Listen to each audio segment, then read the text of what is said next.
Many people around me view me as a heavy gamer. In retrospect, I truly have spent countless hours playing games since I was a child. To me, game is related to all kinds of emotions: excitement, a sense of achievement, frustration, or even anger. However, the time I spend playing games with my family and friends will always be my priceless memory. Now, human beings enjoy finding a community and communicating with people with similar interests. So I ask this question a lot. Do you play games? Now, can you please raise your hand if you play games and feel comfortable revealing that? Despite the darkness, I believe I've seen a lot of hands. Now, DKU really should have built a more robust community for game lovers at DKU. About 10 years before I was a graduate student majoring in Chinese pedagogy. In other words, teaching Chinese as a second language, and trying to decide on a good topic for my dissertation. As a gamer, I really wanted to find an intersection between language learning and games. One day, I was playing this story-driven interactive game in which players may encounter an array of critical moments, and they have to make choices between different options. For example, when this character tries to apologize to you, you can choose to either forgive or to reject. As you can probably expect, the following story will be totally different based on your choice. While playing that game, I had this brilliant idea. Hey, language use is a game. In our daily life, we also constantly evaluate different strategies while communicating with others, consciously or unconsciously, and try to find the best one that can help us achieve our communicative goals. With this great idea, I went to discuss with my advisor. He agreed that it's a great idea, but also told me it's not new. Check out Wittgenstein, he said. So I went to the library and borrowed this book called Philosophical Investigation, first published in 1953. In this book, Wittgenstein conceptualizes the act of using language as language games, which refers to the entire activity that involves the use of language. He mentions that speaking of language is a part of a form of life, as opposed to the idea of each word representing an object, and sentences simply being a combination of different object names. For example, if a builder calls out block to an assistant while building a house, the assistant is expected to bring a block-shaped stone to the builder. Language, in this case, functions as a signal that elicits certain actions as a result of predetermined agreement before the event. I found this concept of language games very enlightening, but there's one problem. How can I justify that using language is like playing a game to people living in the 21st century, when game has been vastly different from that of Wittgenstein's time? To make it worse, game is also considered a bad thing and often related to addiction or a waste of time. A few minutes ago, I asked you, do you play games? When you heard that question, what came to your mind? According to my past experience, most people think of video games. It seems that the booming industry of electronic games has dominated people's image associated with the concept of game. However, for soccer fans, the meaning of game day more likely involves watching a match of their home team rather than playing a game. People in Las Vegas are likely to visit casinos and play games that risk wealth. Although using the same deck of playing cards, games people play in family gatherings are regarded more as board games rather than as gambling.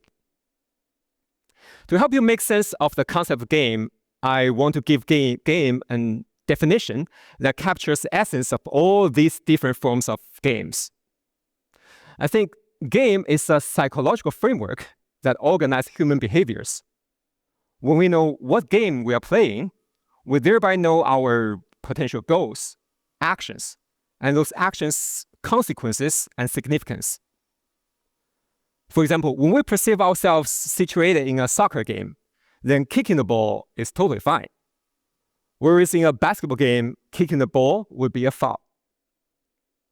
For any game, I think there are at least 3 major components: a playing field, agreed upon rules, and an evaluative system, with score as a major type of representation.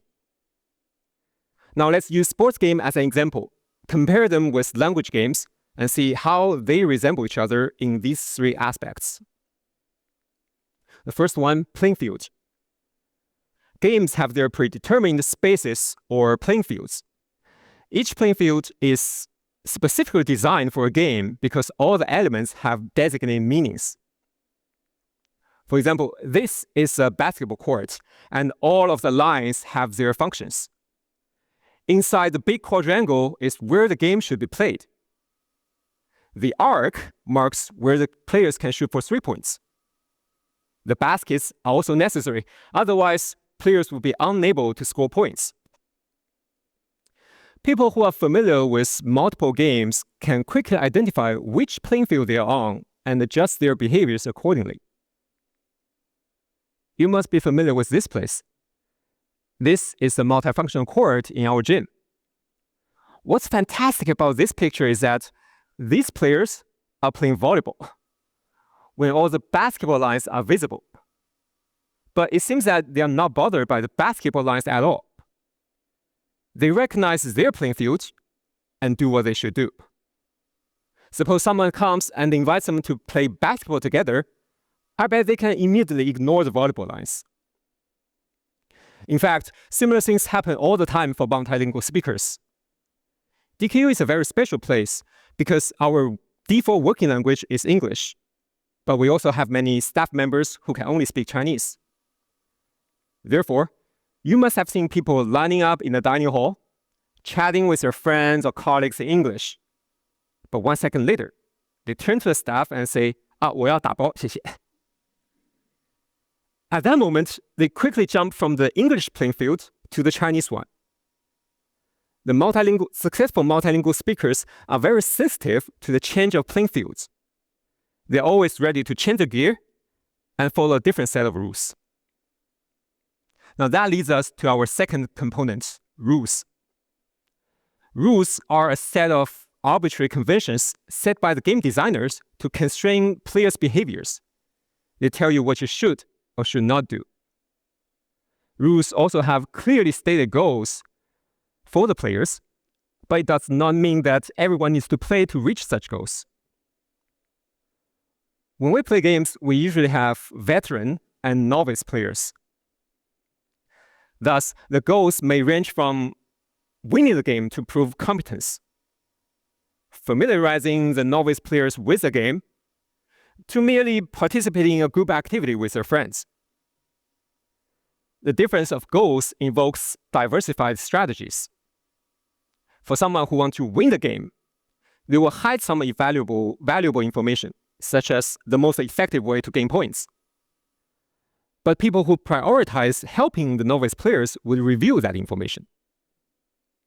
The interrelation between rules, goals, and strategies determines the gaming experience for every player. When we speak languages, we also follow rules, not only the grammar rules, but also cultural norms. For example, you are expected to say thank you when other people help you, right? As I mentioned before, successful multilingual speakers are keenly aware of the different rules between different games. Just as you cannot assume that dribbling the ball with your hands is acceptable in every sports game. Simply translating something you are used to speaking to the target language doesn't always work. In American culture, people use "How are you doing?" as a daily greeting. But its Chinese equivalent, 你怎么样?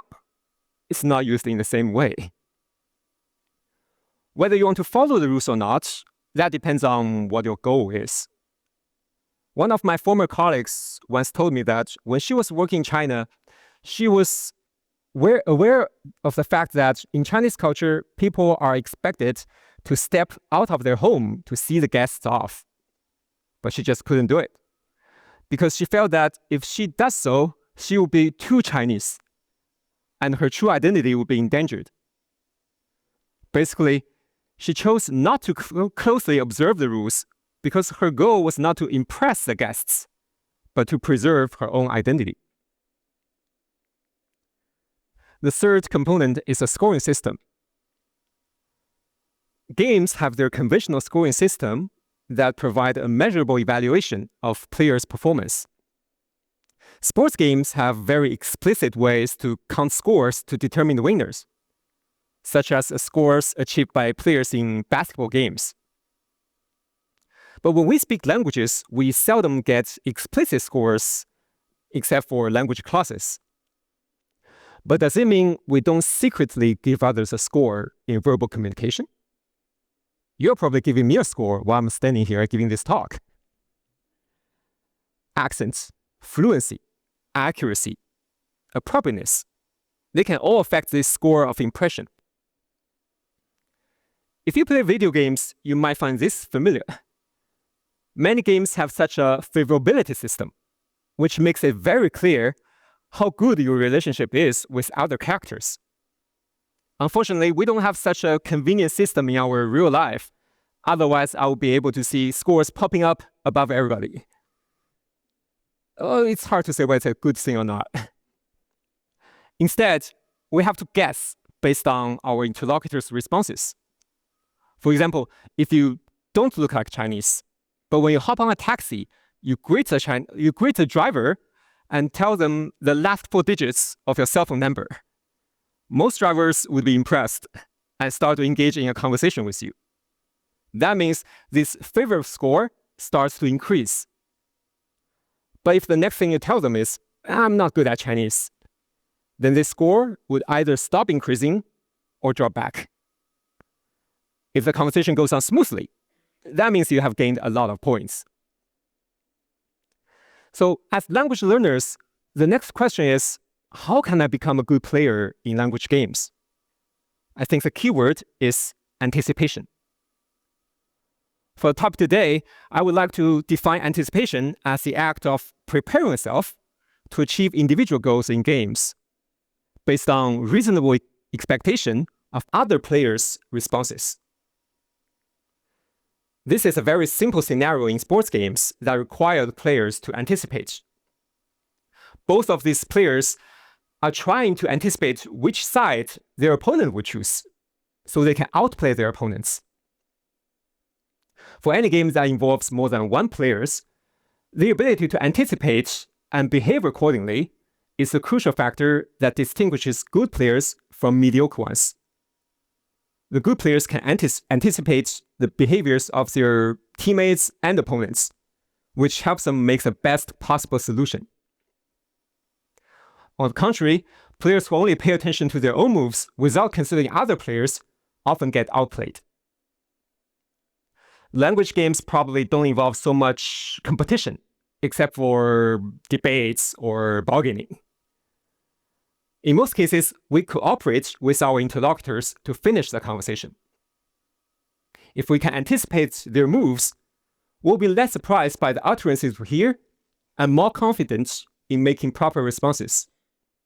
For example, if you're walking on a long and straight path, and you see someone you know walking towards you from the other side, you would usually anticipate whether I will engage in a greeting game anytime soon. However, if that person's behavioral patterns is not in your database, that will be troublesome. You will have to anticipate different scenarios, especially when you don't want to initiate the greeting game. The introverted people probably have a better understanding of what I'm talking about. Anyhow, to gain the ability to anticipate, you need a lot of experience. Players who can consistently anticipate other people's behaviors are usually seasoned players who have spent countless hours practicing and playing their games. Moreover, they pay attention to other players, observe them, and gain the advantage by being one step ahead. In language learning, vocabulary and grammar are like those basic techniques of sports games, such as dribbling or shooting. You certainly need to spend time on learning and practicing those techniques, but that alone, that cannot make you a successful player. What's important is using those techniques at the right time. You must be very clear with what your communicative goal is, and the techniques you use should serve your goals appropriately. If you can anticipate other participants' responses, that's even better, because they cannot catch you off guard, and you will be less hesitant about how you can respond. Trust me, that feeling is great when everything happens in a conversation seems to be under control. In summary, here are some tips that I want to share with language learners. Number 1, be aware of the fact that you are playing a different game when you speak a foreign language. If you know the rules, it's your freedom to follow it or not, as long as it serves your goals. However, if you play a game without knowing the rules, that might lead to serious consequences. Number 2, vocabulary and grammar are like your tools or equipment. No matter how fancy the equipment you have, you need to learn how to wield them appropriately. And the cultural norms can be your guiding principle. Number 3, the players you are going to interact with will follow the same set of rules, so understanding the rules can help you anticipate what you would encounter in language games. Therefore, seize every opportunity you have to use a target language with native speakers, or with learners who are better than you. Get feedback from them. Don't be afraid of making mistakes or embarrassing yourself. It will all be transformed into experience points and help you level up to become a better player. Thank you very much.